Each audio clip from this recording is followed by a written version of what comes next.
Pada suatu hari, ada seorang perempuan yang sedang membaca buku tentang kisah penyihir. Aik adalah nama penyihir tersebut. Dia merupakan anggota pasukan iblis dan cucu dari Romberg. Dalam peperangan melawan manusia, Aik berhasil menaklukkan wilayah lawan hanya dalam waktu seminggu. Ketika berhadapan dengan pemimpin musuh, Aik memberikan beberapa pilihan, menyerah dan menjadi tawanan atau melarikan diri dari hadapannya. Namun, kesatria itu memilih melawan, sehingga Aik terpaksa melumpuhkannya dengan sihir. Setelah perang berakhir, Aik merasa bersalah karena telah menyebabkan banyak penderitaan. Meskipun dia bagian dari pasukan Raja Iblis, Aik tidak terbiasa dengan peperangan berdarah seperti itu. Alasannya adalah karena di balik topeng yang selalu dia gunakan, Aik sebenarnya adalah seorang manusia. Gurunya, Romberg, adalah penyihir hebat. Meskipun Aik manusia, Romberg memutuskan untuk membesarkan Aik dan mengajarinya ilmu sihir. Sebelum meninggal, Romberg memberikan wasiat kepada Aik untuk tidak pernah melepaskan topengnya, karena jika identitasnya terungkap, Raja Iblis tidak akan memaafkannya. Namun, tak lama setelah menaklukkan Arsenam, seorang perempuan secara tidak sengaja melihat wajah asli Aik. Tak lama kemudian, Aik menemani anak buahnya memeriksa keadaan kota yang telah mereka taklukkan. Berbeda dengan pasukan iblis lainnya, Aik memberikan ampunan kepada penduduk dan menetapkan pajak yang sama seperti sebelumnya. Saat sedang berinteraksi dengan penduduk kota, Aik tiba-tiba diteleportasi ke sebuah tempat di mana ada golem yang sedang mengamuk. Kapten Seviro yang sengaja memanggilnya ke sana, segera meminta Aik untuk mengalahkan golem tersebut. Seviro adalah ketua pasukan Raja Iblis dan satu-satunya iblis yang mengetahui rahasia Aik. Alasan Seviro memanggil Aik adalah karena Tuan Dairokuten ingin bertemu dengannya. Menurut Aik, Dairokuten, sang Raja Iblis, dikenal sebagai sosok yang sangat kuat dan tanpa ampun terhadap siapapun, baik kawan maupun lawan. Namun, ketika Aik bertemu dengannya, semua dugaannya salah. Ternyata Dairokuten adalah perempuan. Selain itu, sifatnya tidak sekejam yang dirumorkan. Saat Dairokuten bertanya apakah Aik benar-benar menaklukkan Arsenam yang kokoh hanya dalam waktu seminggu, Aik dengan rendah hati menjelaskan bahwa dia hanya menjalankan perintah, sedangkan semua rencana telah diatur oleh Kapten Seviro. Kerendahan hati Aik membuat Dairokuten berpikir bahwa sifatnya sangat mirip dengan manusia. Dia juga merasa heran dengan tindakannya yang kerap menghindari pertumpahan darah saat penaklukan. Agar tidak semakin dicurigai, Aik meminta izin untuk menyampaikan pendapatnya. Dia menyarankan bahwa daripada menghukum manusia dan menguasai mereka dengan rasa takut, lebih baik memanfaatkan mereka secara bijaksana untuk keuntungan yang lebih besar. Mendengar usulan tersebut, Dairokuten langsung mendekati Aik dan berkata bahwa Aik memiliki aroma yang berbeda dari iblis lainnya. Dia juga menyatakan bahwa suatu saat nanti dia ingin melihat wajah asli Aik di balik topengnya.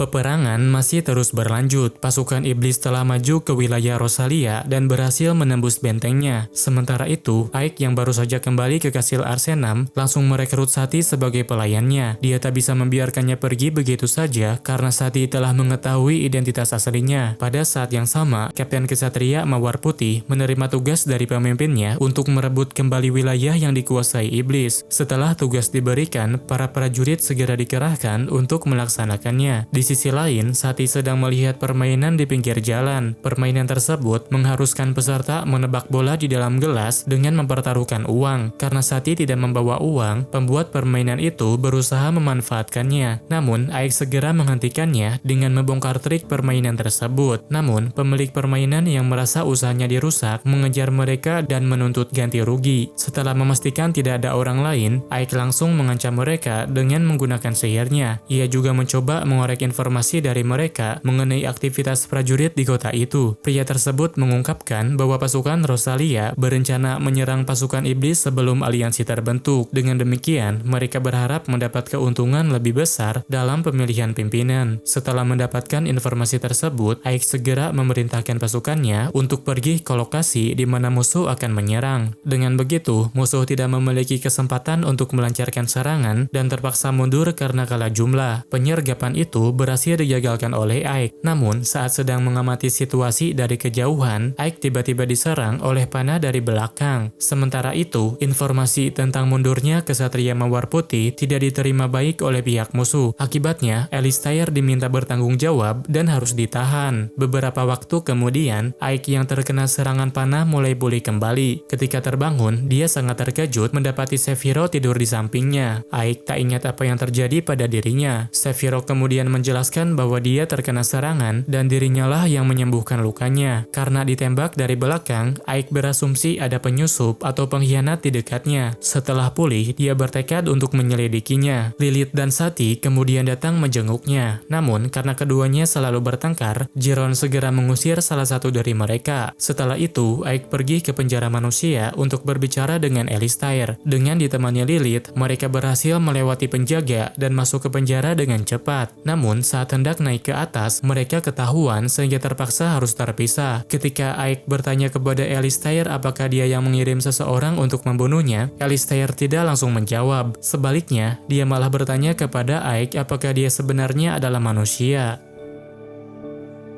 Ketika para penjaga mendekat, Ike menggunakan sihir untuk melemahkan indera mereka. Akibatnya, pergerakan mereka melambat seolah waktu membeku. Meski memiliki kesempatan untuk menghabisi mereka, Ike memilih untuk tidak melakukannya. Dia menyerang tanpa melukai dan hanya mendorong mereka agar menjauh. Ketika Alistair terjatuh, Ike segera melompat untuk menyelamatkannya. Setelah itu, Ike memperkenalkan diri sebagai salah satu pemimpin pasukan Raja Iblis. Mengenai pertanyaan Alistair tentang apakah dirinya manusia, Ike dengan tegas menyatakan bahwa dia bukan manusia. Ia kemudian menanyakan kembali apakah Alistair mengirim seseorang untuk membunuhnya. Sebagai kesatria kerajaan, Alistair menolak untuk menjawab. Terpaksa, Ike harus memojokkannya menggunakan sihir pembaca pikiran. Melihat Ike memojokkannya ke dinding, Lilith salah paham dan mengira mereka sedang bermesraan. Merasa cemburu, Lilith meminta Ike memperlakukannya dengan cara yang sama. Namun, Ike mengabaikannya dan memutuskan untuk langsung pulang. Saat tiba di rumah, Sati menyambut Ike dengan hangat. Kemudian, Ike memberinya oleh-oleh berupa beras yang ditemukan di ibu kota kerajaan. Ike meminta Sati untuk memasak beras tersebut, sementara dirinya akan mengurus pekerjaan penting lainnya. Karena Alistair terbukti tidak terlibat dalam percobaan pembunuhan terhadapnya, Ike berasumsi ada mata-mata di pasukannya. Untuk mengungkapnya, dia mengumpulkan semua pasukan dan membaca pikiran mereka sekaligus. Dengan sihir membaca pikiran, mata-mata dalam pasukan berhasil ditemukan dalam waktu singkat. Setelah menangkapnya, Ike segera menemui Sephiroth untuk membahas selangkah berikutnya. Meskipun datang di waktu yang kurang tepat, Sephiroth dengan cepat memahami situasinya dan memberikan solusi terbaik. Pelaku pengkhianatan itu adalah anak buah Jess, si goblin bermata satu. Ketika mendengar laporan bahwa mata-matanya telah tertangkap dan Ike akan datang menemuinya, Jess segera mengumpulkan pasukan karena tak ingin rencananya berakhir di sana. Sementara itu, Ike datang sendirian, membuat Jess percaya diri bahwa dia bisa menang dengan mudah. Namun kenyataannya, Ike tidak benar-benar datang sendiri. Ketika pasukan Jayce berkumpul, Sephiroth diam-diam melancarkan serangan berupa hujan meteor yang mematikan. Karena jangkauan serangannya yang sangat luas, meteor tersebut tidak hanya mengenai pasukan Jayce, tetapi juga hampir meratakan bangunan di kota. Meski hukuman telah diberikan, Ike merasa cara ini berlebihan karena membangun kembali kota itu sulit dilakukan. Setelah pasukannya terbantai, Ike memberi Jayce dua pilihan, yaitu menyerah sekarang atau menyerah setelah kehilangan segalanya. Namun, meskipun telah kalah, dia memilih melarikan diri melalui jalan rahasia. Namun, Ike dan Sephiroth berhasil menemukan dan menangkapnya. Mereka berdua langsung menginterogasi Jayce untuk mencari tahu siapa dalang di balik rencana pengkhianatannya.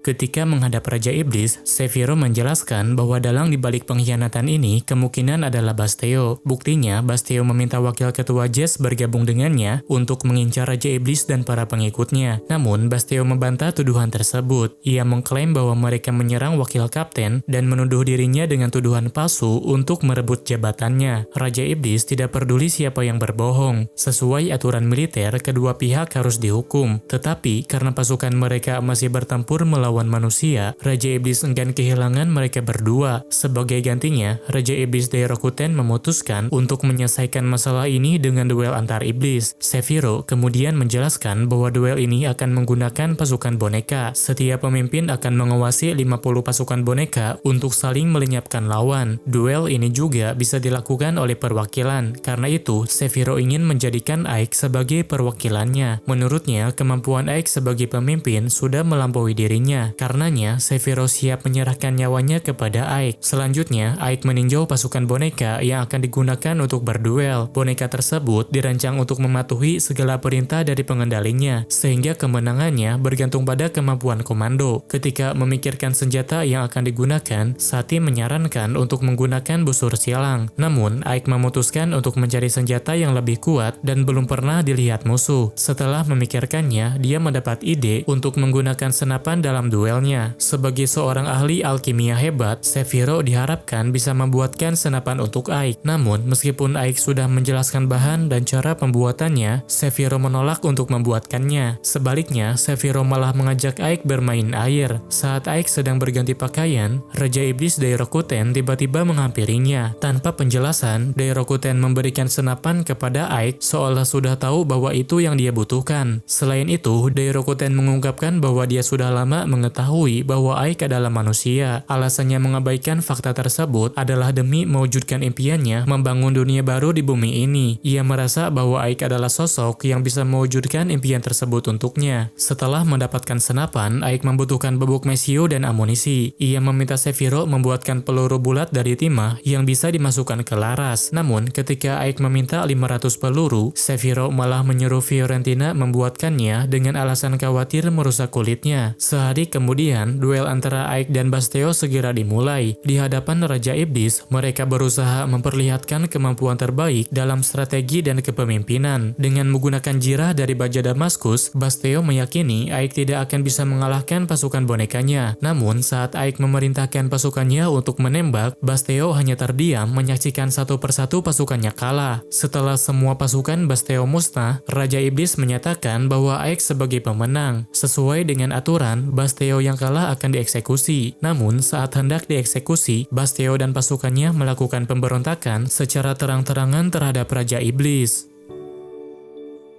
Basteo telah merencanakan pemberontakan ini dengan matang. Bersama dengan pasukan undead, dia melancarkan perlawanan terhadap Raja Iblis beserta para pengikutnya. Selain mengerahkan pasukan dalam jumlah besar, Basteo juga menggunakan sihir ledakan untuk membasmi siapapun yang melawannya. Dalam waktu singkat, pasukan undead menguasai arena duel. Hal ini membuat Basteo berpikir bahwa pasukan Raja Iblis telah dikuasai. Karena itu, sebelum semuanya terlambat, Basteo mencoba mengajak Ike untuk bergabung dengannya. Jika mau bergabung, dia berjanji akan membiarkan Ike tetap menjadi Kapten Brigade 7. Namun, Ike menolak tawaran tersebut. Ia menyebutkan bahwa Basteo tidak pantas mengatakannya karena tidak akan pernah bisa menjadi Raja Iblis. Mendengar jawaban itu, Basteo segera memerintahkan pasukannya untuk menyerang Ike. Walau dikepung, Ike mampu menghadapi mereka semua. Dengan kekuatan sihirnya, dia membantai pasukan tengkorak yang menyerangnya. Selain itu, dia juga menguasai sihir terbang sehingga tidak ada yang bisa lolos dari jangkauannya. Namun, karena lawannya adalah undead, serangan sihir biasa tidak mempan terhadap mereka. Walau begitu, Ike tidak pernah menyerah. Dia terpaksa menggunakan sihir rahasia yang belum pernah ditunjukkan kepada siapapun. Pada saat yang sama, Sephiroth dan yang lainnya bergabung dalam pertempuran. Dengan cepat, mereka membantai satu persatu pasukan undead yang berkeliaran di luar arena. Raja Iblis kemudian menyatakan bahwa lawan Basteo adalah Ike, dan Basteo akan diberi kesempatan hidup jika mampu mengalahkannya. Merasa tidak akan menang, Basteo menuruti perintah Raja Iblis dan menyerang Ike dengan seluruh kemampuannya. Ike berusaha menahan serangan tersebut. Ketika ada kesempatan, dia segera membalas dengan menggunakan sihir putih miliknya. Melihat sihir putih itu membuat para iblis terkejut. Soalnya, sihir putih berasal dari hati yang bersih dan hampir mustahil dikuasai oleh iblis. Dulu, ketika Ike mempelajari sihir, dia meminta Romberg untuk mengajarkan sihir yang dapat memulihkan bunga layu. Romberg pun mengajarinya sihir putih, namun dengan syarat bahwa Ike harus merahasiakan karena sihir tersebut bisa lebih berbahaya dari senjata apapun. Di hadapan majikan dan para pengikutnya, Ike menggunakan sihir putih untuk melenyapkan lawan hingga tak tersisa. Ike mengatakan kepada Basteo bahwa dirinya terlalu berambisi. Menurutnya, mencapai puncak dengan menginjak yang lain adalah tindakan yang salah. Oleh karena itu, Ike tidak akan memaafkannya. Merasa terprovokasi, Basteo maju menyerang. Namun, Ike segera melenyapkannya menggunakan sihir putih miliknya. Setelah mengalahkan Basteo, Sephiroth Dio berasumsi teknik itu diajarkan oleh Romberg. Dia merasa itu tidak menjadi masalah karena Aik sudah mengalahkan lawannya. Namun, Raja Iblis menambahkan bahwa ada suatu masalah. Karena Brigade 3 telah kehilangan jenderal, Raja Iblis ingin Aik bertanggung jawab dengan menjadi jenderal pasukan. Namun, Aik menolak posisi tersebut. Ia memutuskan untuk tetap menjadi kapten demi mewujudkan tujuannya, yaitu membuat manusia dan iblis bisa hidup berdampingan. Sambil mengamati kota dari ketinggian, Aik mengatakan bahwa tanah dan iklim di kota ini ideal untuk sistem Norfolk, sebuah teknik pertanian yang melibatkan penanaman berbagai tanaman secara bergulir tanpa membiarkan lahan kosong. Sati senang mendengarnya, karena jika diterapkan, semua orang bisa menikmati hasil panen yang lebih banyak dari sebelumnya. Selain itu, kebutuhan pakan ternak juga bisa terpenuhi dengan metode ini. Setelah mengurus urusan pertanian, Aik kembali ke kediamannya. Tak lama kemudian, Jeron datang memberi laporan bahwa aliansi raja telah bergerak semalam. Hal ini mengakibatkan pasukan kedua yang berencana menyerang Astrea dimusnahkan tanpa sempat melawan. Sati bertanya apa itu aliansi raja, dan Aik menjelaskan bahwa itu adalah perjanjian yang dibuat antar manusia. Ketika pasukan Raja Iblis menjadi kuat, semua kerajaan akan menyatukan kekuatan untuk menghadapinya. Dulu, aliansi ini pernah dibentuk 3 kali, dan setiap kali diserang, pasukan Raja Iblis selalu dikalahkan. Meskipun kekuatan individu iblis lebih unggul, jumlah prajurit dan strategi pasukan aliansi sangat menyulitkan. Karena itu, untuk menutupi kesenjangan militer yang besar dengan pasukan aliansi, Aik berpendapat bahwa satu-satunya cara untuk melawan adalah dengan menggunakan senapan. Sayangnya, memproduksi senapan secara massal menggunakan alkimia tidak mungkin dilakukan. Fiorentina sudah mencoba mereplikasinya, namun setelah ditembakkan sekali, senapan itu langsung rusak. Karena itu, cara yang tepat untuk membuatnya adalah merakitnya satu persatu. Namun, hanya para kurcaci saja yang memiliki kemampuan tersebut. Dulu, pasukan manusia pernah memaksa para kurcaci untuk membuatkan senjata dalam pertempuran mereka. Namun, karena Raja Kurcaci menolaknya, pasukan manusia membantai warganya dan menghancurkan kerajaan mereka. Untuk bisa bekerja sama dengan para kurcaci, Aik memerintahkan Lilith dan Gion untuk membebaskan raja mereka di kerajaan Itmus. Namun, saat hendak diselamatkan, Giunta Raja Kurcaci itu malah kebanyakan bertanya. Karena kesal, Lilith langsung menidurkannya dengan sihir. Saat keluar dari penjara, mereka bertemu dengan penjaga yang melihat mereka. Menyadari bahwa ada iblis yang menyusup, pasukan segera dikerahkan untuk mengejarnya. Untuk menolong rekan-rekannya yang sedang dikejar, Aik segera memblokir jalan dengan sihir tanah miliknya. Dengan demikian, Giunta sang Raja Kurcaci berhasil dibawa pulang ke wilayah iblis. Beberapa saat kemudian, Giunta terbangun dan mempertanyakan mengapa iblis seperti mereka membawanya keluar dari penjara. Aik langsung memperlihatkan senapan padanya dan bertanya apakah dia bisa membuatkan benda yang sama seperti itu. Walau membutuhkan banyak waktu, Giunta mengaku bisa membuatnya. Namun, dia tidak berniat membantu iblis dan tidak ingin dimanfaatkan oleh mereka. Untuk membujuknya, Aik mengatakan bahwa dirinya ingin hidup damai bersama manusia, dan dia juga akan membujuk Raja Iblis untuk mendirikan kembali kerajaan Kurcaci. Walau sudah dibujuk, Giunta tetap menolaknya. Namun, setelah dipertemukan kembali dengan rakyatnya, dia bersedia untuk membantu.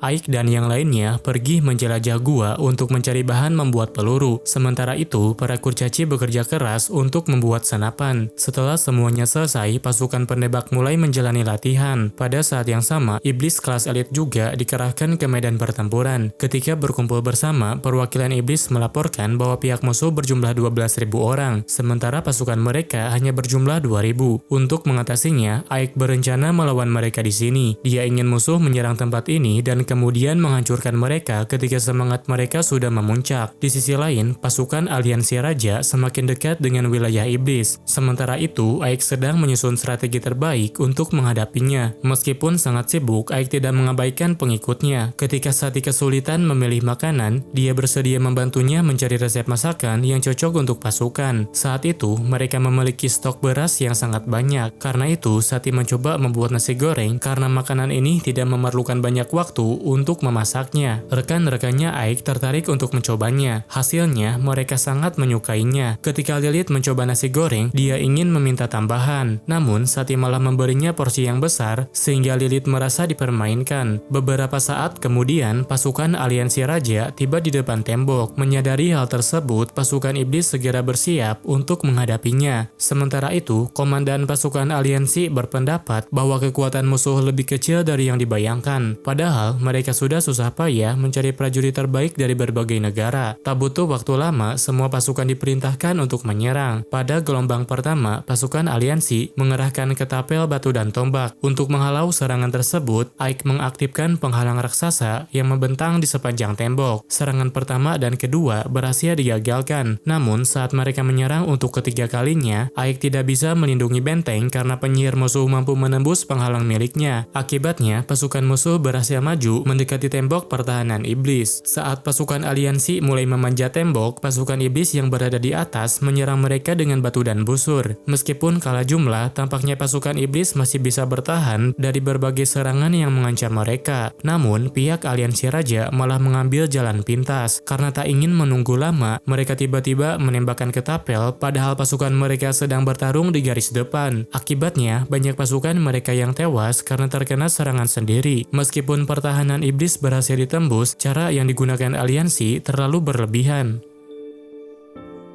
Meskipun temboknya jebol, pasukan Raja Iblis tidak membiarkan musuh memasuki kota. Ketika pasukan aliansi mendekati tembok, Regu Beyo langsung menghadang mereka dan mengalahkan mereka dengan cepat. Bersama Regu Penembak, pasukan Iblis berhasil bertahan dan membuat sebagian musuh mundur. Sebelumnya, Ike meminta pasukannya untuk bertempur semampu mereka. Ike menjelaskan bahwa dia ingin mereka bertarung sekuat tenaga dan segera mundur apapun situasinya. Saat Beyo mundur, Fiorentina menggunakan teknik alkemia untuk memblokir tembok. Dengan begitu, pasukan musuh takkan bisa masuk meskipun tidak ada pasukan yang menjaganya. Selanjutnya, giliran Regu Gamos untuk menyerang. Dengan tubuh besar mereka mampu membantai pasukan musuh hanya dengan tangan kosong saja. Strategi ini mirip dengan saat mereka memperbaiki kota, yaitu melawan musuh secara bergiliran untuk mengganggu formasi musuh dan menguras kekuatan tempur mereka. Pihak iblis bisa mengeluarkan kekuatan penuh kapan saja karena mereka memiliki cukup waktu untuk beristirahat. Namun, karena jumlah musuh terlalu banyak, mereka tak mungkin bisa melawan semua sekaligus. Disinilah giliran Fiorentina dan tim penembak Giron untuk mulai beraksi. Mereka memancing pasukan musuh agar bisa mempersempit lingkup serangan. Pasukan aliansi raja sedang mempersiapkan serangan ke tapel berikutnya. Namun, saat hendak menyerang, Legiun Hewan Taring segera dikerahkan untuk menghancurkan senjata mereka. Sejauh ini, semuanya berjalan sesuai dengan strategi tempur Ike. Panglima aliansi raja tak bisa menerima situasi tersebut. Meskipun wakilnya menyarankan mundur, demi menjaga harga dirinya, dia memutuskan untuk melancarkan serangan total. Kali ini, semua pasukan diperintahkan maju bersama, dan jenderal mereka juga akan ikut menyerang. Di saat itulah giliran Ike untuk bertindak. Dia menggunakan kekuatan sihir untuk membelah tanah jadi jurang yang dalam. Hal ini mengakibatkan formasi musuh menjadi kacau, dan jenderal mereka kehilangan kontak dengan pasukannya. Setelah itu, Ike menemui pemimpin musuh dan menegaskan bahwa dirinya akan membiarkannya hidup jika mereka segera mundur dari medan pertempuran. Meskipun sudah diperintahkan mundur, pemimpin musuh tetap tidak mau melakukannya. Kemudian, saat Giunta mencoba membalaskan dendamnya, akhirnya pemimpin tersebut terpaksa mundur dan menarik seluruh pasukannya. Dengan demikian, peperangan berhasil dimenangkan oleh pasukan iblis. Mereka benar-benar merasa bangga karena bisa mengalahkan musuh yang jumlahnya lebih banyak.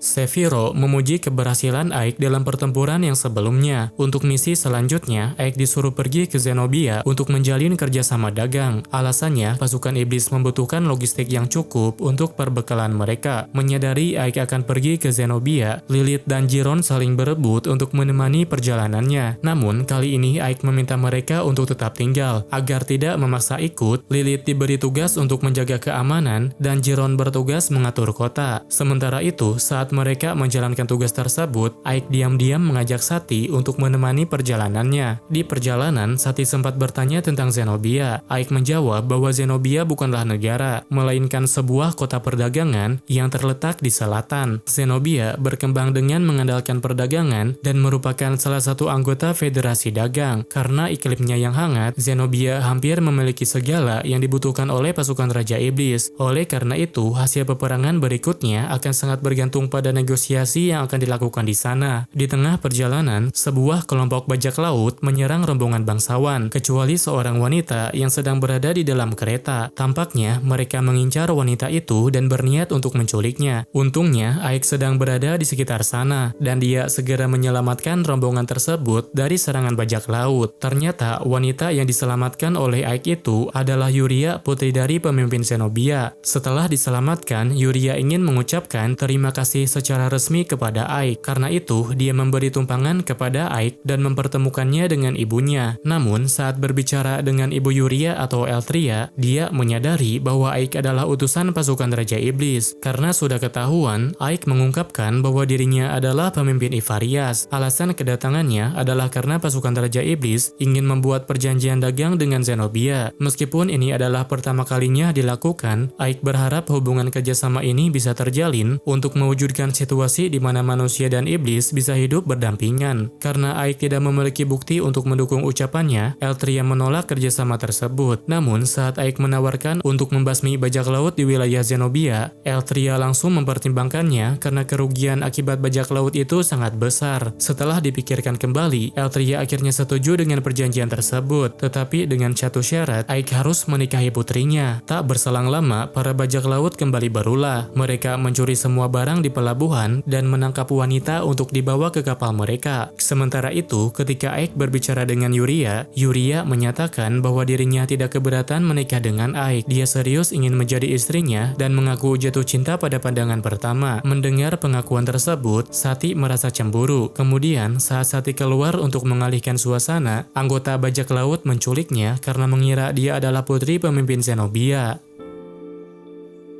Sati mencoba kabur dari dalam kapal, namun dia tidak bisa kemana-mana karena kapal itu sudah berada di tengah lautan. Saat dipertemukan dengan Kapten Bajak Laut Karosa, dia mengatakan bahwa wanita itu bukan putri Yuria. Meski begitu, Karosa tetap akan menahannya karena kebetulan dia membutuhkan pelayan. Di sisi lain, Aik baru saja menerima kabar bahwa Sati telah diculik. Dia segera meminta Eltria untuk memejamkan kapal dan dia sendiri yang akan mencarinya. Eltria memperbolehkan Aik pergi menggunakan kapal Veldin.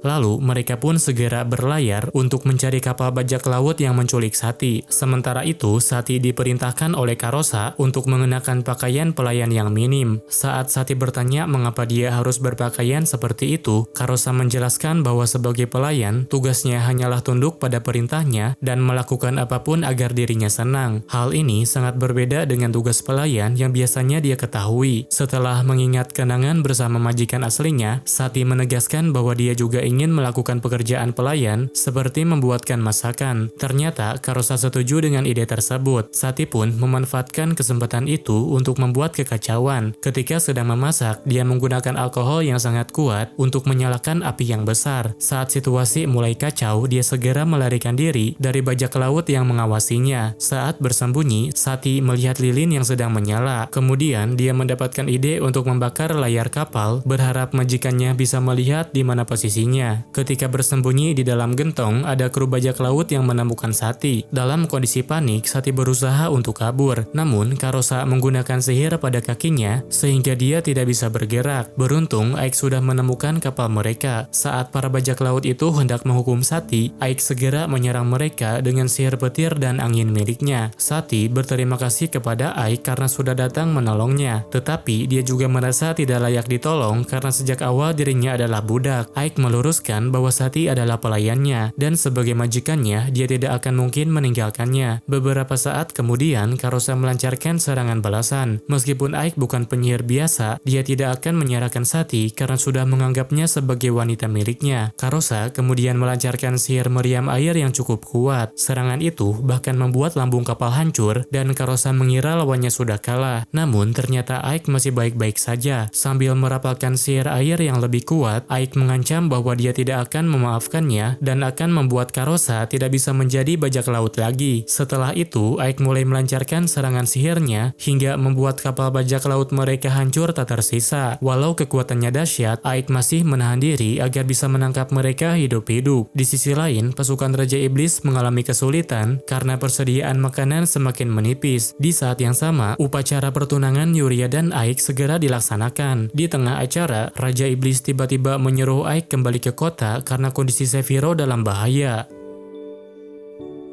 Saat ini, Aresta yang telah ditaklukkan oleh Sephiroth dikepung oleh pasukan aliansi raja. Manusia sengaja memancing pasukan Sephiroth ke dalam kota, lalu membalikkan keadaan dengan mengepung mereka. Fiorentina sudah tidak sanggup untuk bertahan. Dia benar-benar terpojok oleh pasukan aliansi yang terus berdatangan. Terlebih lagi, kali ini musuh memiliki seorang penyihir yang kemampuannya hampir setara dengan Sephiroth. Sementara itu, Ike yang baru saja pulang dari Zenobia menerima laporan dari Giron bahwa pasukan aliansi melancarkan serangan besar-besaran. Selain kota Aresta, wilayah Ivarias juga telah diserang. Namun, yang sulit dipercaya, ada seorang gadis yang berhasil menyelamatkan mereka dan mengalahkan semua musuh sendirian. Mengingat kondisi di sana sudah sedikit aman, Ike memutuskan untuk segera menuju Astrea. Bagi Giunta, ini adalah waktu yang tepat untuk membalas budi. Karena Ike telah memberi tempat tinggal bagi para kurcaci yang mengembara, maka sebagai mantan Raja Kurcaci, dia berencana untuk membantunya dengan mengerahkan 100 prajurit. Selain itu, penduduk manusia juga menawarkan diri untuk membantu bertempur. Ike menerima bantuan mereka untuk melindungi Ivarias. Namun, jika pasukan aliansi menyerang tempat ini, mereka diminta untuk menyerah karena nasib mereka akan terancam jika ketahuan membantu iblis. Keesokan harinya, Ike dan pasukannya mulai bergerak menuju Astrea. Jarak menuju Astrea memakan waktu sekitar 4 hari. Dalam hatinya, Ike sangat berharap agar Sephiroth bisa bertahan sampai saat itu. Namun, Sephiroth yang kalah jumlah kesulitan untuk bertahan. Dia tak bisa menggunakan sihir sembarangan karena rekannya juga akan terkena dampaknya. Untuk mengeliminasi lebih banyak musuh, Sephiroth terpaksa maju sendiri. Sayangnya, saat hendak keluar kota, dia diserang oleh penyihir musuh. Dalam kondisi terluka, Sephiroth lari ke tempat yang tinggi untuk menyerang musuh di luar tembok. Namun, saat hendak merapal mantra, seseorang memanahnya. Orang itu adalah Ealdorea, pemimpin pasukan naga merah yang sebelumnya dibiarkan hidup oleh Sephiroth. Setelah ditangkap, Sephiroth langsung ditahan di ruang interogasi. Hal ini membuat Sephiroth menyesal karena melepaskannya waktu itu. Andai saja dia mengalahkannya, Sephiroth tidak perlu mengalami penghinaan seperti ini. Ealdorea tidak akan menghabisinya begitu saja. Dia diperintahkan untuk membasmi pasukan Raja Iblis, termasuk Sephiroth dan muridnya. Sebelum misinya tercapai, Ealdorea menjamin keselamatannya. Di sisi lain, Ike dan pasukannya telah tiba di dekat Astrea. Sebelum memberi perintah untuk menyerang, Ike mengutus Giron untuk memeriksa keadaan musuh. Berdasarkan hasil pengamatannya, Giron menemukan pakaian Sephiroth yang digantung di tembok, menandakan bahwa Sephiroth masih hidup dan dijadikan umpan untuk membasmi pasukan Ike. Setelah menyusun rencana untuk menyelamatkan Sephiroth, Ike dan pasukannya memulai serangan keesokan harinya. Meskipun pasukan mereka sedikit, sihir yang dilancarkan oleh Ike sangat kuat sehingga membuat pasukan musuh panik. Pasukan naga merah segera disiapkan untuk menghadapi serangan tersebut. Selain melindungi gerbang dan tembok kota, mereka juga melancarkan serangan balasan dengan menggunakan senjata utama. Tidak lama kemudian, Ealdorea memerintahkan untuk berhenti menembak. Dia ingin menghindari pertempuran di luar gerbang agar tidak ada korban jiwa di pihaknya. Selain itu, pasukan iblis juga tidak banyak bergerak, seakan tidak berniat menyelamatkan tahanan di dalam kota. Namun, sebenarnya Lilith telah dikirim untuk menyelamatkan Sephiroth. Ketika penjaga sedang lengah, Lilith diam-diam memeras energinya hingga tubuhnya mengering. Tak lama kemudian, Lilith tiba di tempat tawanan lain. Kali ini, dia menggunakan suatu sihir untuk menidurkan penjaga di sekelilingnya. Setelah semuanya tertidur, dia kemudian muncul di depan Fiorentina dan para tawanan lainnya. Namun, saat hendak menyelamatkan mereka, ada pasukan lain yang menyerang dengan panah. Serangan itu mengakibatkan Fiorentina terjatuh dan kehilangan kesadarannya. Ketika pasukan aliansi raja mengepung tawanan, Lilith malah menertawakan mereka. Ternyata dia menertawai mereka karena tidak menyadari bahwa Giron dan pasukan penembak telah tiba di sana. Ketika pasukan penembak mulai menyerang, pasukan aliansi saling berhamburan. Mereka dibuat tidak berdaya meskipun mengenakan armor yang tebal. Selain pasukan penembak, Sephiroth juga sebisa mungkin membantu menyerang. Kemudian, pasukan iblis lain dipanggil ke medan perang untuk membombardir wilayah yang dikuasai musuh. Dalam waktu singkat, pasukan iblis berhasil membalikkan keadaan. Merasa tidak akan menang, Ealdorea memerintahkan semua pasukannya untuk mundur ke gerbang barat. Sebelum menarik pasukan, dia juga sempat mengirim surat kepada Ike. Dalam surat tersebut, tertulis bahwa Ealdorea tidak menyangka akan berhadapan dengan Ike dalam pertempuran ini. Dia mengaku telah dikalahkan oleh perhitungan cermat dan penggunaan pembinaan pasukan yang cerdik. Karena merasa kagum, dia memutuskan untuk mengirim surat tersebut. Menanggapi surat tersebut, Ike segera mengirimkan surat balasan. Dalam surat itu, dia menyatakan merasa terhormat telah dipuji olehnya dan berharap bisa berinteraksi dengannya di luar medan perang. Tak lama kemudian, Raja Iblis Dairokuten datang ke wilayah Astrea. Dia memberi pujian pada pengikutnya karena telah mengalahkan pasukan Naga Merah. Selain itu, Raja Iblis juga ingin mengangkat Ike menjadi Kapten Legiun ke-8.